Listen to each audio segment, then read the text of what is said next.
ಹೊನ್ನಾಳಿಯಲ್ಲಿ ದಲಿತ ಸಂಘರ್ಷ ಸಮಿತಿ ಬ್ಯಾನರ್ ವಿವಾದ. ಕಸದ ರಾಶಿಗೆ ಎಸೆದಿದ್ದಾರೆ ಎಂದು ಆರೋಪ.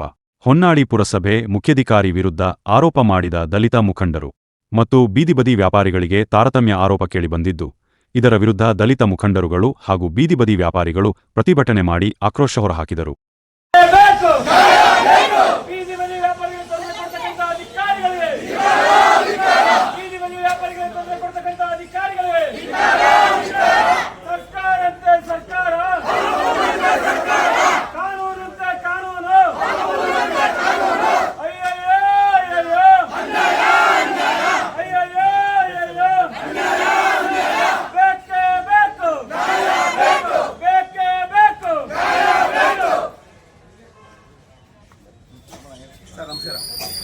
ಸರ್, ಈಗ ಬೀದಿ ಬದಿ ವ್ಯಾಪಾರದ್ದು ಸಮಸ್ಯೆ ಏನಪ್ಪ ಅಂತ ಹೇಳಿದ್ರೆ, ಬಿ ಸರ್ಕಲಲ್ಲಿ ಕಾಲೇಜಿಂದ ಆ ಕಡೆ ಅಂಗಡಿಗಳಿದಾವೆ,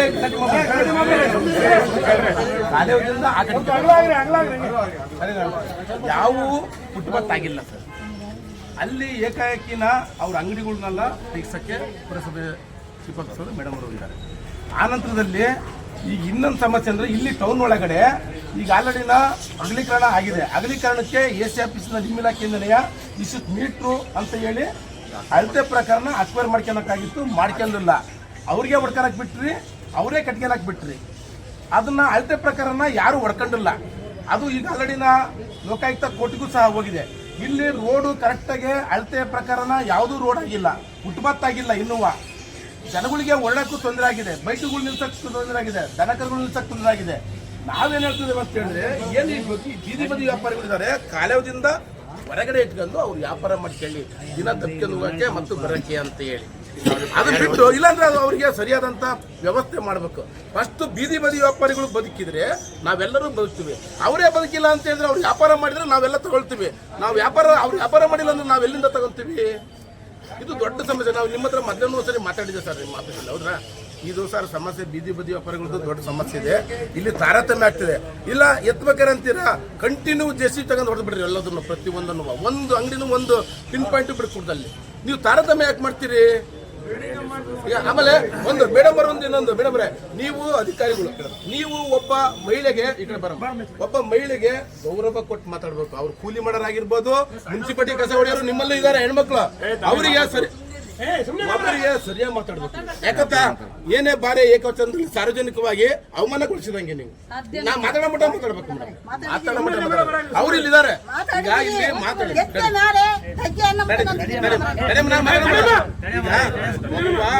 ಹೆಣ್ಮಕ್ಳು ಏನೇ ಆಗ್ಲಿ, ಅವಳು ಒಬ್ಬ ದಲಿತ ಮಹಿಳೆ, ಏನೋ ಅಲ್ಲಿಂದ ಅರಬಟ್ಟೆಯಿಂದ ಬಂದು ಇಲ್ಲೇನೋ ಒಂದು ದಿನನಿತ್ಯ ಒಂದು ಕೂಲಿ ಬದುಕಿಗೋಸ್ಕರ ಜೀವನ ಮಾಡ್ತಾರಂತ ಒಬ್ಬ ಹೆಣ್ಣು ಮಗಳು. ಅವರಿಗೆ ನೀವು ಏಕವಚನದಾಗೆ ಅಥವಾ ಅವಚನ ಶಬ್ದಗಳಿಂದ ಬೈದ್ರೆ ಅವ್ರು ಬದುಕಬೇಕ ಬೇಡ ಸಮಾಜದಲ್ಲಿ? ನೀವು ಒಬ್ಬರಿಗೆ ಬದುಕಕ್ಕೆ ಅವಕಾಶ ಇದೀವಾ? ಅವ್ರಿಗೆ ಇಲ್ವಾ?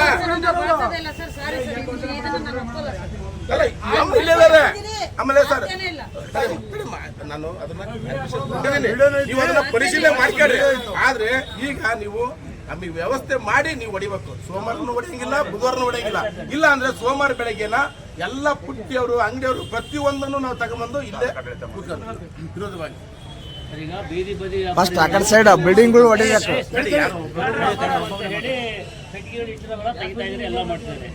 ಟ್ಯಾಕ್ಸಿ ಸ್ಟ್ಯಾಂಡಿಗೆ ಅನುದಾನ ಕೊಟ್ಟು ಯಾಕೆ ಅಲ್ಲಿ ಪಾರ್ಕಿಂಗ್ ವ್ಯವಸ್ಥೆ ಫುಟ್ಪಾತ್ ಅಲ್ವಾ ಅದು?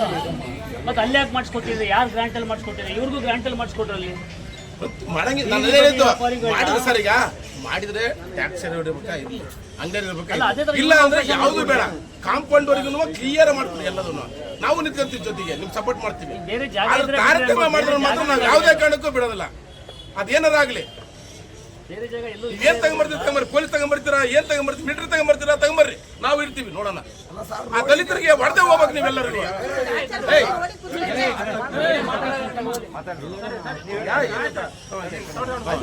ಮೇಡಮ್ರೆ, ನೀವು ಅಂಬೇಡ್ಕರ್ ಒಂದು ನಿಮಿಷ ಸರ್, ನೀವು ಅಂಬೇಡ್ಕರ್ ಇದ್ರನ್ನ ಏನು ಕಿತ್ತು ನೀವು ಅದಕ್ಕೆ ಅವಮಾನ ಮಾಡಿದ್ರಿ. ಇವತ್ತು ನೀವು ಇವತ್ತು ಅವಮಾನ ಮಾಡಿದ್ರಿ ಅಂಬೇಡ್ಕರ್. ನೀವು ಹೆಂಗ್ ಕೇಳ್ತೀರಿ? ನೀವು ನಿಮಗೇನು ಪವರ್ ಇದೆ? ನಿಮಗೇನು ಪವರ್ ಇದೆ? ನಿಮಗೇನು ಪವರ್ ಇದೆ ಹೇಳ್ರಿ? ಹೆಂಗ್ ಕೇಳಿದ್ರಿ ನೀವು? ಹೆಂಗ್ ಕಿತ್ರಿ ನೀವು?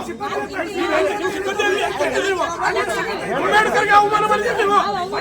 ಅಂಬೇಡ್ಕರ್ಗೆ ಅವಮಾನ ಮಾಡಿದ್ರಿ.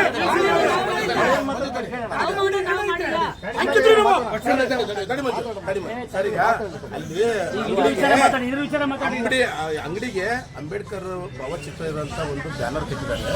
ಆ ಬ್ಯಾನರ್ ಅನ್ನ ಅದ್ರ ಸಮೇತ ತಗೊಂಡು ಹೋಗಿದ್ದಾರೆ ಅಂತ ಇವ್ರು ಅವರು ಮರ್ಚಿದ ಕಡೆ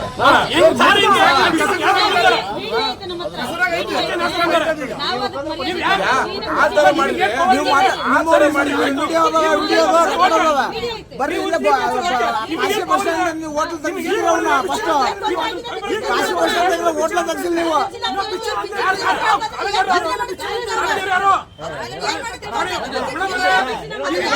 ಎಲ್ಲಿ ಬಿಡ್ರಿ ಮಾತಾಡ್ಬಿಡ್ರಿ ಸರ್ ಇವೆಲ್ಲ ಸರಿಯಲ್ಲ. ಇವು